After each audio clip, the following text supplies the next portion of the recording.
클래식 인물 열전. 손수연의 팡팡 스토리 클래식.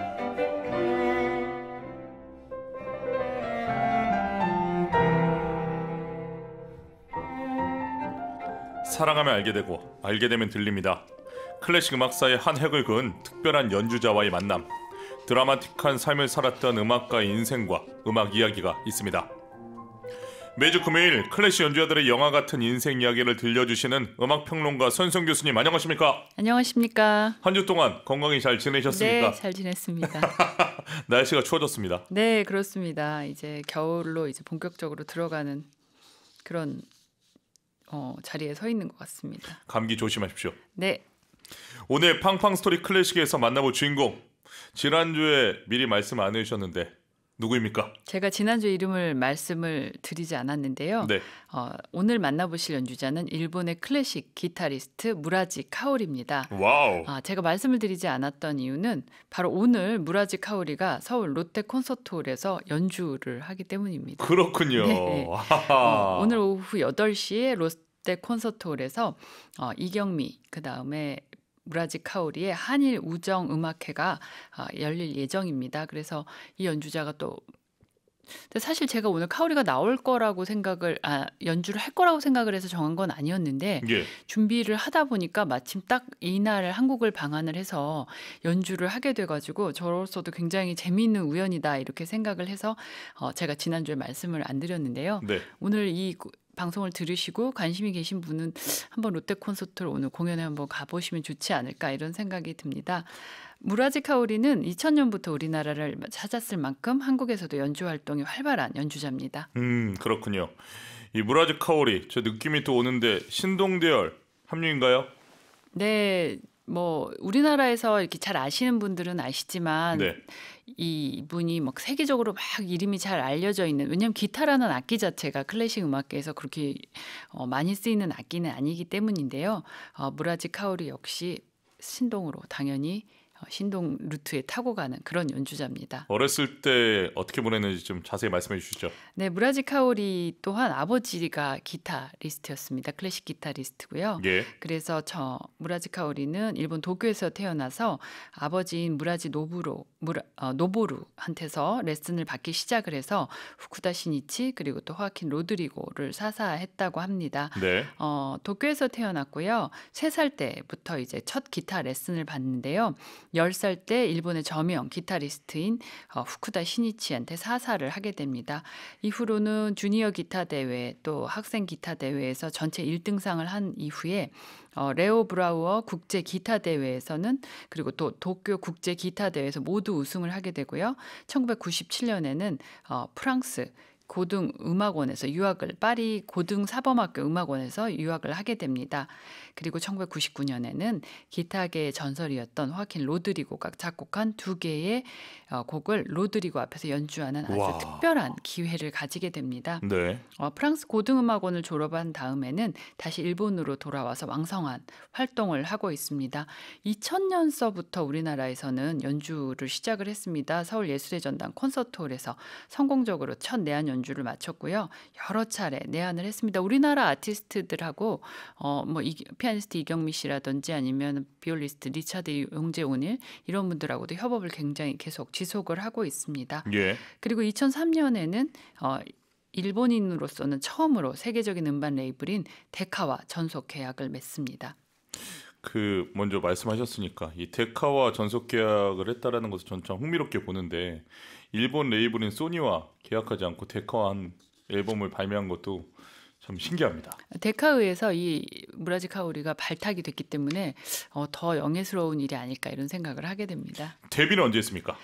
16살 때 데뷔했습니다. 네, 1993년 도쿄의 츠다홀에서 데뷔 무대를 갖게 되고요. 또 무대 실황이 첫 음반 에스프레소, 그녀가 이제 냈던 첫 음반인데요. 에스프레소에 남아 있습니다. 그러니까 어느새 데뷔한 지 한 30년을 넘겼을 정도로 또 오랜 시간 활동을 해온 연주자입니다. 그렇게 데뷔한 직후에 1994년에는 일본 필하모닉 오케스트라랑 협연하고 또 95년에는 이탈리아 국립방송 오케스트라랑 함께 일본 투어의 솔리스트로 초빙이 돼서 연주를 하게 됩니다. 이 연주가 아주 큰 호평을 받으면서 TV를 통해서 유럽 전역으로 방송이 되고 세계적으로 이 무라지 카오리라는 기타리스트의 존재를 알리게 됩니다. 아, 그렇군요. 얼른 연주를 들어보고 싶은데 오늘 첫 곡은 어떤 곡입니까? 여러분들 굉장히 좋아하시는 곡입니다. 에릭 사티의 짐노페디 1번 한번 들어보시겠습니다. 네, 에릭 사티의 짐노페드 1번 기타리스트 무라지 카오리 연주로 들려드립니다. 에릭 사티 짐노페드 1번 기타리스트 무라지 카오리 연주로 감상하셨습니다. 무라지 카오리, 일본에서는 데뷔 때부터 큰 사랑을 받은 연주자라고요? 네, 그 무라지 카오리의 어떤 사진이나 연주 영상 보시면 이제 아실 텐데요. 굉장히 외모가 빼어난 편입니다. 아주 미모의 기타리스트라고 말씀을 드릴 수 있고요. 네. 아주 절제된 연주를 이제 또 보여주면서 일본에서는 아주 어릴 때부터 큰 사랑을 받았습니다. 뭐 아주 사각거릴 정도로 명료한 아티큘레이션을 가진 심오한 음색의 소유자다. 또 그녀의 멜랑콜리는 마치 독한 술을 마셨을 때의 강렬한 느낌과도 같다. 뭐 이런 약간 일본 특유의 그런 아주 정말 섬세한 그런 표현들로 찬사를 받았는데요. 네. 이렇게 이제 카오리를 따라다니는 수식어가 굉장히 대단합니다. 근데 사실은 조금 외모 때문에 오히려 마이너스 되는 그런 요소들도 있었습니다. 그렇군요. 지금 말씀하신 것처럼 뛰어난 외모 때문에 실력이 저평가되는 일이 있었습니까? 예, 그 어린 시절부터 이제 신동계보에 들 만큼 실력이 출중했지만 네. 이 외모가 워낙 뛰어나다 보니까 그리고 이제 얼굴 보시면 아시겠지만 굉장히 어떤 순수한 소녀의 얼굴을 가지고 있는데 이게 이제 예쁜 아티스트를 유난히 좋아하는 일본인들 기호에 딱 맞아 떨어지는 어떤 상품형 아티스트다 이런 평가를 받기도 했습니다. 뭐 이 정도의 미모에 실력이 어느 정도나 되면은 거대한 음반 시장이 이제 그 아티스트를 발탁을 해서 팍팍 밀어준다 그런 어떤 뭐랄까 폄하죠. 여성 연주자들에게만 따라다니는 남성이 미남이라고 해서 뭐 이 사람이 얼굴로 성공했다 이런 이야기를 듣지는 않는데 유독 그 여성 연주인 또 여성 공연 예술가들한테는 그런 어떤 편견 어린 시선들이 따라다니는 것이 오늘날까지도 사실은 있어서는 안 되는 그런 풍조인데요.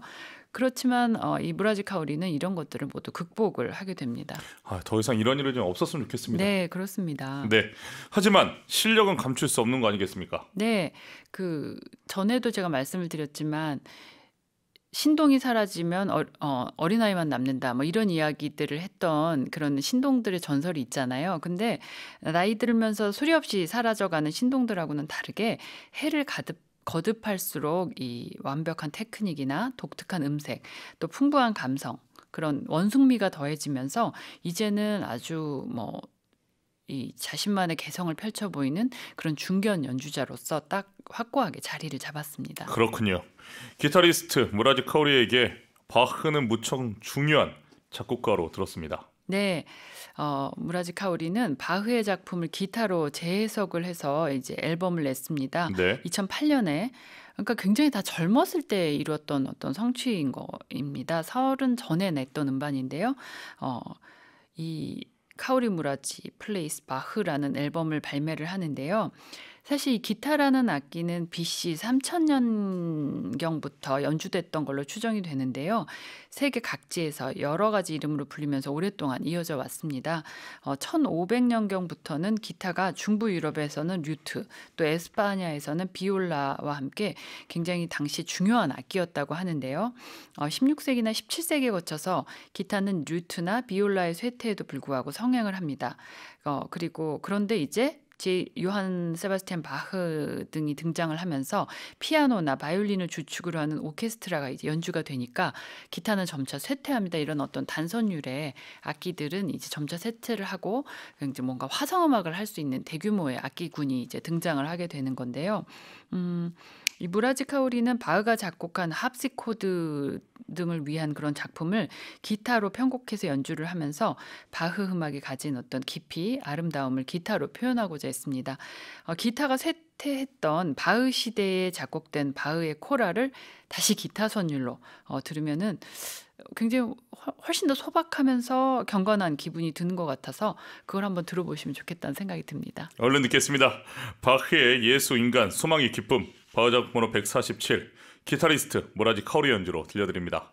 바흐의 예수, 인간, 소망의 기쁨, 바흐 작곡 번호 147, 기타리스트 무라지 카오리 연주로 감상하셨습니다.